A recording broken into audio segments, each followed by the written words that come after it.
The first time I noticed something was off, I told myself I was being paranoid. After all, Margaret and I had been married for 42 years, raised 3 children together, and weathered more storms than most couples could imagine. But that night, when I woke at 2 in the morning to find her side of the bed empty, a cold dread settled in my chest that I couldn't shake. I am 71 now, and my body doesn't move the way it used to. My knees creak when I stand, my back protests every morning, and some nights the arthritis in my hands makes it hard to button my own shirt. But my mind is still sharp enough to know when something isn't right in my own home. I listened in the darkness, and that is when I heard it. The soft creak of our son Daniel's bedroom door opening, then closing with a gentle click. Daniel is our youngest, 43 years old now, and he moved back home 6 months ago after his divorce. We were happy to have him. That is what parents do, isn't it? When your children fall, you catch them. When they hurt, you hurt.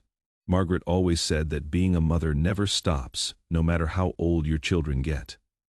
I thought I understood what she meant, but I had no idea how deep that truth would cut. The next night, I stayed awake, pretending to sleep. At exactly 1:45 in the morning, Margaret slipped out of our bed. I heard her padding down the hallway in her slippers, heard Daniel's door open and close. She didn't return for over an hour. When she finally came back to bed, I could hear her crying softly, trying to muffle the sound in her pillow. "Margaret," I whispered. "What is wrong? Where were you?" "Just checking on Daniel," she said, her voice thick with emotion. "Go back to sleep, Robert." But I couldn't sleep. Not that night, not the nights that followed. This pattern continued every single night for 2 weeks. Margaret would wait until she thought I was asleep, then disappear into our son's room for an hour, sometimes longer. My imagination ran wild. I thought terrible things. Things I am ashamed to admit crossed my mind. In today's world, you hear such awful stories. But no, I told myself. Not Margaret. Not my Margaret. Not with our own son. Still, I had to know. I am not proud of what I did next, but desperation makes us do things we never thought ourselves capable of. I bought a small camera from an electronics store, the kind with night vision and a tiny lens that wouldn't be noticed.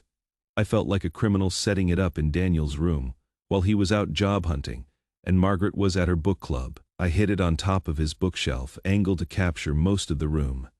My hands shaking the entire time. What was I becoming? A spy in my own home, suspicious of my own wife and son. That night, I lay in bed staring at the ceiling, my heart pounding so hard I thought Margaret might hear it. When she got up at her usual time, I wanted to stop her, to demand answers, to end this horrible mystery. But I didn't. I let her go, and I lay there in the darkness for the longest hour of my life. The next morning, after Margaret left for her volunteer work at the hospital, and Daniel went out to another job interview, I locked myself in my study and opened the footage on my laptop. My hands were trembling so badly I could barely control the mouse. Whatever I was about to see, I knew it would change everything. The video started with Daniel's empty room in the eerie green glow of night vision. Then, at 1:46 in the morning, the door opened. Margaret entered, and what I saw made tears stream down my face, but not for the reasons I had feared. She walked to Daniel's bed where he lay sleeping. But he wasn't sleeping peacefully. His body was rigid, his face contorted, and he was making small, whimpering sounds. Margaret sat on the edge of his bed and gently placed her hand on his shoulder. "Daniel," she whispered. "Danny, wake up. It is just a dream. You are safe now." Daniel's eyes opened, wild with panic. He grabbed Margaret's hand, gripping it so tightly. I could see his knuckles turn white even in the grainy footage. "Mom," he gasped, his voice breaking. "Mom, I saw them again. I saw Amy and the kids. They were drowning, and I couldn't save them. I couldn't reach them." My chest tightened. Amy was Daniel's ex-wife, and the kids were our grandchildren, 7-year-old Emma and 5-year-old Jake. They hadn't drowned. They were alive and well, living with Amy in another state. But in Daniel's nightmares, they died over and over again. Margaret wrapped her arms around our grown son as he sobbed against her shoulder like a small child. "They're okay, sweetheart," she murmured, rocking him gently. "Amy called me yesterday. Emma got an A on her spelling test, and Jake learned to tie his shoes. They're okay, but I am not there," Daniel choked out. "I am not there, Mom. I missed Jake learning to tie his shoes. What kind of father am I? I should have tried harder. I should have been better. Maybe if I had been better, Amy wouldn't have left.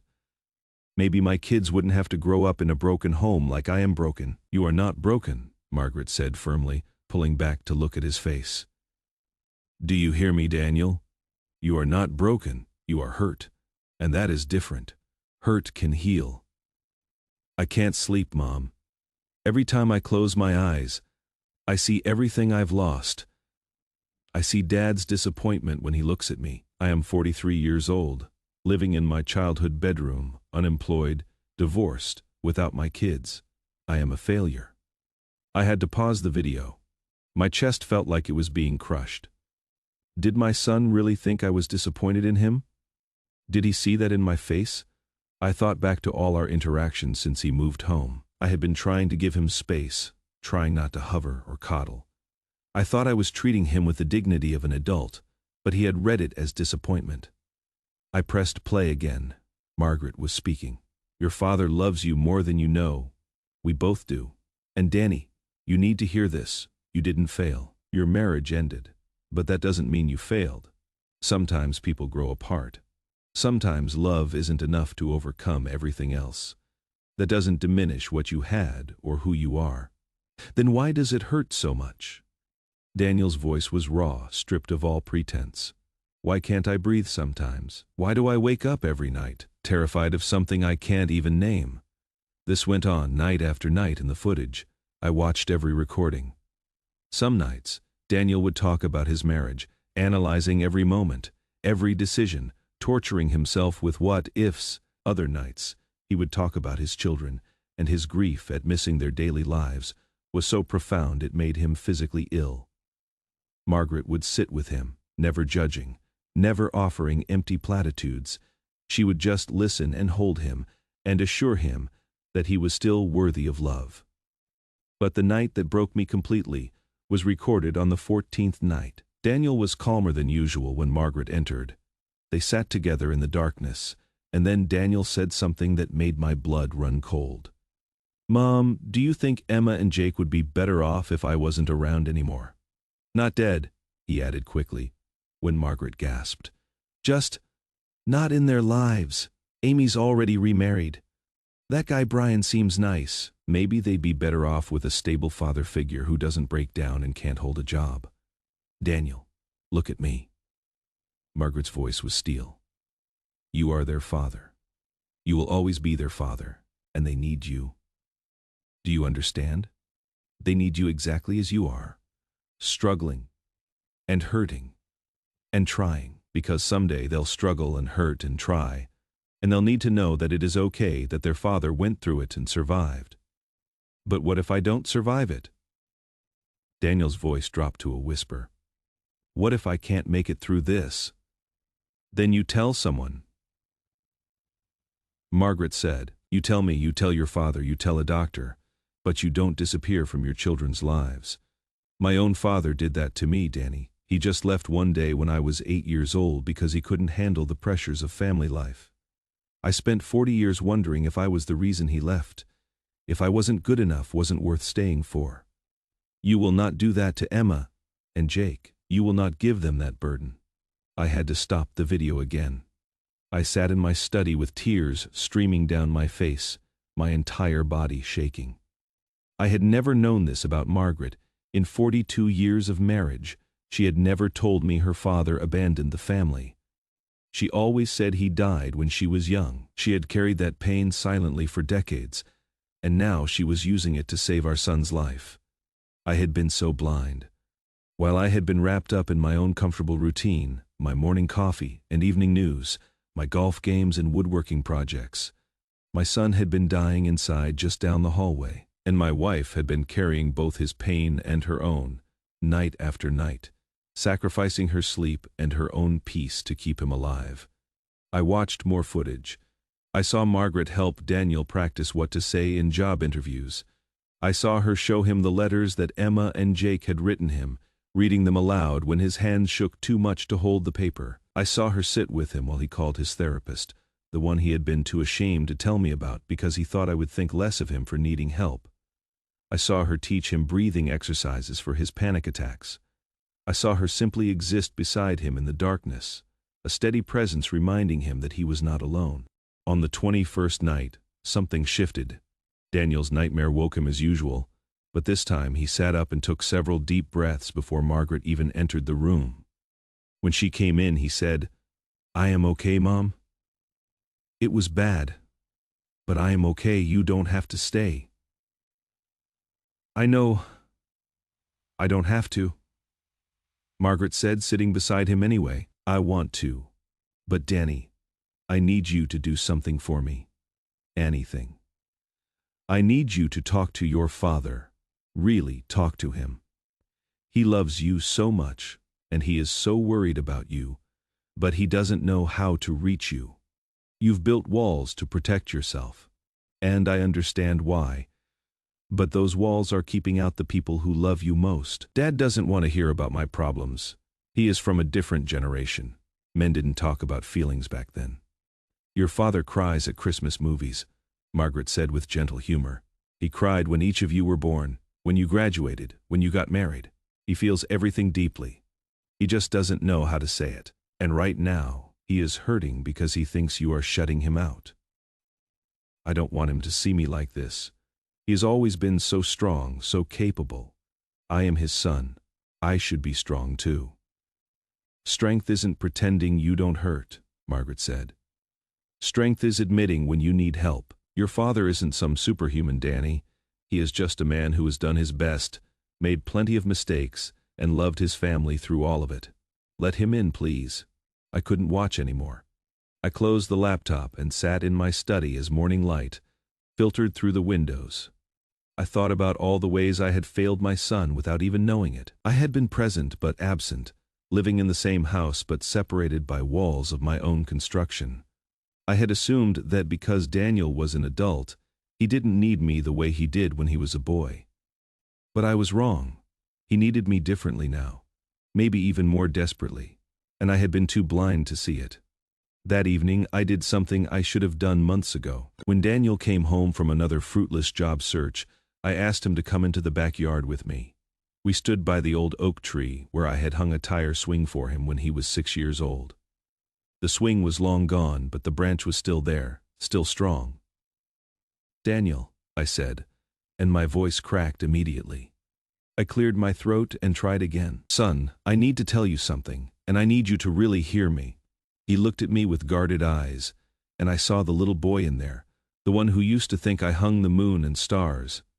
When had he stopped looking at me that way? When had I stopped deserving it?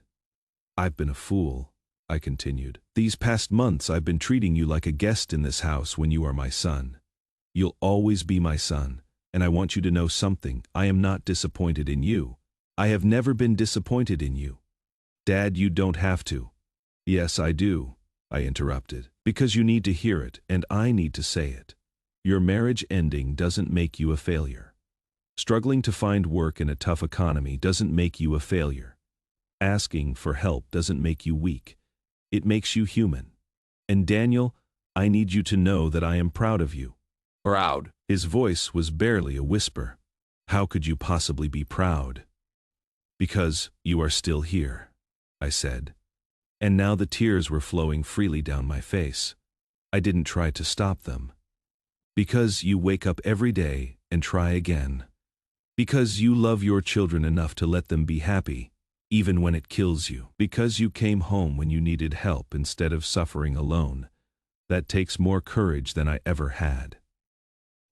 Daniel's face crumpled, and he started to cry. Without thinking, I pulled him into my arms the way I had when he was small. when a scraped knee or a lost baseball game was the worst thing in his world. He was taller than me now, but he still fit against my shoulder the same way. "I am so tired, Dad," he sobbed. "I am so tired of trying and failing. I am tired of missing my kids. I am tired of feeling like I am drowning." "I know, son, I know." I held him tighter. "But you are not drowning alone. I am here. Your mother's here. We're going to get through this together." We stood like that for a long time, until the sun set and the backyard filled with shadows. When we finally went inside, Margaret was in the kitchen. She looked at both our tear-stained faces, and her own eyes filled. The three of us stood together, and for the first time in months, I felt like we were a family again. That night, I told Margaret that I knew about her nightly visits. I told her about the camera, and I apologized for the invasion of privacy. But I also told her about my own father, something I had never spoken of before. He had been a hard man, cold and distant, who thought that providing financially was the only requirement of fatherhood. I had spent my whole life trying not to be like him, but in my attempts to give Daniel space and respect, I had swung too far in the other direction. I had become absent in a different way. Margaret listened, and then she took my hand. "We're all just doing our best," she said. "Sometimes our best isn't enough, and sometimes it is more than enough, but we keep trying.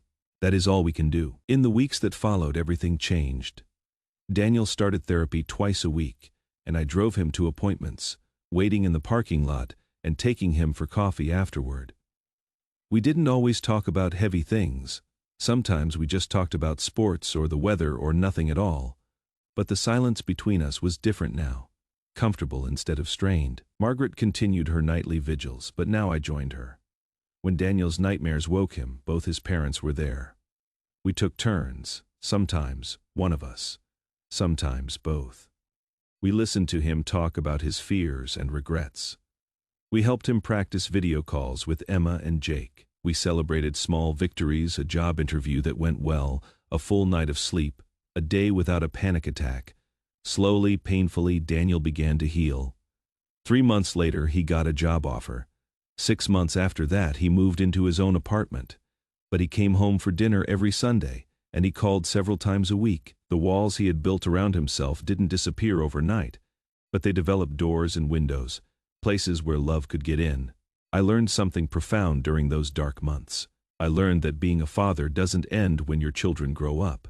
It evolves, becomes more complex, requires more wisdom and patience and humility. I learned that strength isn't about never needing help. It is about being brave enough to ask for it and humble enough to accept it. Most importantly, I learned about my wife's capacity for love. Margaret had taken her own childhood wound, the abandonment by her father, and transformed it into a fierce determination to never let her children feel that pain. Every night, she sacrificed her own comfort and rest to sit in the darkness with our son, to be a light when his world felt unbearably dark. Daniel is doing better now. He shares custody of Emma and Jake. And while the arrangement isn't perfect, he is present in their lives in meaningful ways. He has been promoted at his job. He is dating again, cautiously. But hopefully, most importantly, he has learned to live with his scars instead of letting them define him. Last week, on what would have been our 43rd wedding anniversary, Margaret and I renewed our vows in a small ceremony with just our family present. During the ceremony, Daniel stood up and spoke.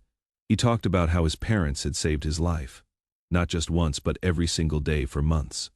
He talked about learning what real love looks like, the kind that shows up in the middle of the night, that doesn't look away from pain, that chooses to stay even when leaving would be easier. I am 72 now, and I don't know how many years I have left on this earth, but I know that whatever time remains, I want to spend it being the kind of father, the kind of man, that my son needed me to be all along. Not perfect, not invincible, but present and honest and willing to admit when I don't have all the answers. The camera is still hidden in Daniel's old room, but it hasn't recorded anything in months. Sometimes I think about that footage, about those desperate nights when our family hung in the balance. Part of me wants to delete it, to erase that painful chapter. But another part wants to keep it as a reminder of how close we came to losing each other, and how love, stubborn and patient and unrelenting, pulled us back from the edge. Every night now, when Margaret and I go to bed, we both sleep soundly. There is no need to keep vigil anymore. Our son is finding his way, carrying his scars, but no longer crushed by their weight. And if he ever needs us again, if the darkness ever threatens to overwhelm him, he knows that we'll be there. That is what family means. Not perfection, but presence. Not the absence of pain, but the refusal to face it alone. And I finally understand what Margaret meant all those years ago. Being a parent never stops. Even when your children are grown, even when they've left your home, they carry a piece of your heart with them always, and you wake up every day grateful for the privilege of loving them, of being there when they fall, of witnessing their courage as they rise again. The camera taught me to see what was right in front of me all along. A family imperfect and struggling, but bound together by love stronger than any darkness, and in the end, that love was enough. It was more than enough, it was everything.